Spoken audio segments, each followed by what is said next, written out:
Hello नमस्कार दोस्तों। चलिए उत्तर प्रदेश की 25 बड़ी खबरें सिर्फ 10 मिनट में जानते हैं। उससे पहले आप लोगों ने इस वीडियो को लाइक नहीं किया है तो लाइक कर दें और हाँ, कमेंट करके अपने जिले का नाम जरूर बताएं। तो चलिए दोस्तों, बिना देर किए हुए शुरू करते हैं। पूरे उत्तर प्रदेश में रमजान की शुरुआत आज से रोजे शुरू हो गए हैं और राज्य भर में धार्मिक माहौल बना हुआ है। बाजारों में देर रात तक खरीदारी हो रही है और मस्जिदों में नमाजियों की भीड़ बढ़ गई है। प्रशासन ने बिजली, सफाई और सुरक्षा के विशेष इंतजाम किए हैं। पुलिस भीड़ वाले इलाकों में लगातार गश्त कर रही है।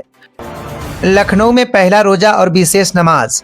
शहर की बड़ी मस्जिदों में सुबह से नमाज अदा की गई और धार्मिक कार्यक्रम आयोजित हुए।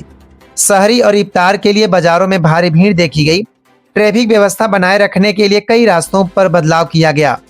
प्रशासन ने शांति और सौहार्द बनाए रखने की अपील की है। यूपी बोर्ड 10वीं और 12वीं की परीक्षाएं शुरू। राज्य के लाखों छात्र परीक्षा दे रहे हैं और परीक्षा केंद्रों पर सख्त निगरानी रखी जा रही है।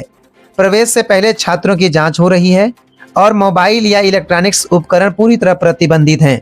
अधिकारियों ने कहा कि परीक्षा पूरी पारदर्शिता से कराई जाएगी। परीक्षा केंद्रों पर हाईटेक निगरानी व्यवस्था लागू। हर परीक्षा कक्ष में सीसीटीवी कैमरे लगाए गए हैं और कंट्रोल रूम से लाइव मॉनिटरिंग हो रही है। संवेदनशील जिलों में अतिरिक्त पुलिस बल तैनात किया गया है। नकल रोकने के लिए विशेष टीमें लगातार निरीक्षण कर रही हैं। मौसम विभाग का बारिश और तेज हवा का अलर्ट। कई जिलों में तेज हवाएं और हल्की से मध्यम बारिश की संभावना जताई गई है। तापमान में गिरावट के कारण ठंड बढ़ सकती है। लोगों को अनावश्यक यात्रा से बचने की सलाह दी गई है। किसानों के लिए मौसम खतरे की घंटी। बारिश और ओलावृष्टि से गेहूं और सरसों की फसलों को नुकसान हो सकता है। कृषि विभाग ने खेतों की सुरक्षा के लिए दिशा निर्देश जारी किए हैं। फसल बीमा योजना का लाभ लेने की भी सलाह दी गई है। कानपुर में रमजान बाजारों की रौनक। कपड़े, खाद्य पदार्थ और सूखे मेवे की बिक्री तेजी से बढ़ी है। बाजार देर रात तक खुले रहे हैं, जिससे व्यापारियों को फायदा हो रहा है। भीड़ नियंत्रित करने के लिए पुलिस की अतिरिक्त तैनाती की गई है। नोएडा में मौसम को लेकर प्रशासन अलर्ट। संभावित बारिश और तेज हवा को देखते हुए जल भराव से निपटने की तैयारी की गई है। ट्रैफिक पुलिस ने वैकल्पिक मार्गों की योजना बनाई है। लोगों को सावधानी बरतने और मौसम अपडेट देखते रहने को कहा गया है।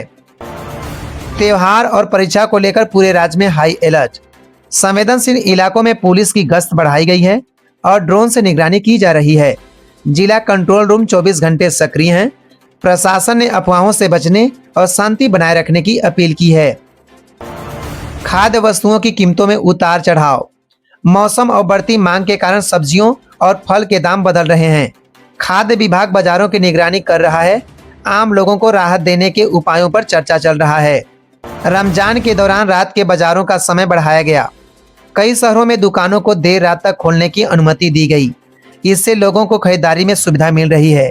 नगर निगम ने सफाई और रोशनी की व्यवस्था बढ़ा दी है। संवेदनशील इलाकों में पुलिस गश्त बढ़ी। त्योहारों के कारण सुरक्षा व्यवस्था मजबूत की गई है। ड्रोन और सीसीटीवी से निगरानी हो रही है। अधिकारियों ने कानून व्यवस्था बनाए रखने का भरोसा दिया है। जिला प्रशासन के कंट्रोल रूम 24 घंटे सक्रिय। किसी भी आपात स्थिति में तुरंत सहायता के लिए हेल्पलाइन नंबर जारी किए गए हैं। शिकायतों का तुरंत समाधान करने के निर्देश दिए गए हैं। परीक्षा केंद्रों पर सख्त जांच व्यवस्था। छात्रों को समय से पहले पहुंचने के निर्देश दिए गए हैं। पहचान पत्र अनिवार्य किया गया है।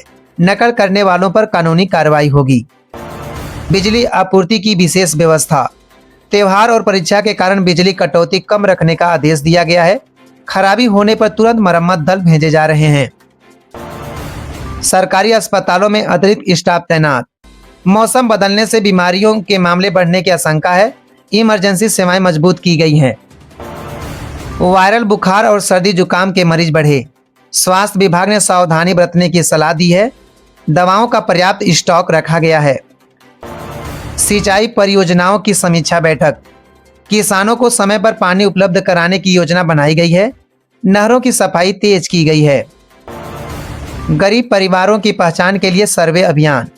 सरकारी योजनाओं का लाभ सही लोगों तक पहुंचाने का प्रयास हो रहा है। रोजगार और कौशल प्रशिक्षण शिविर आयोजित। युवाओं को नौकरी के अवसर देने के लिए कंपनियों को आमंत्रित किया गया है। कृषि मंडियों में अनाज की आवक बढ़ी। किसानों को बेहतर कीमत मिलने की उम्मीद है।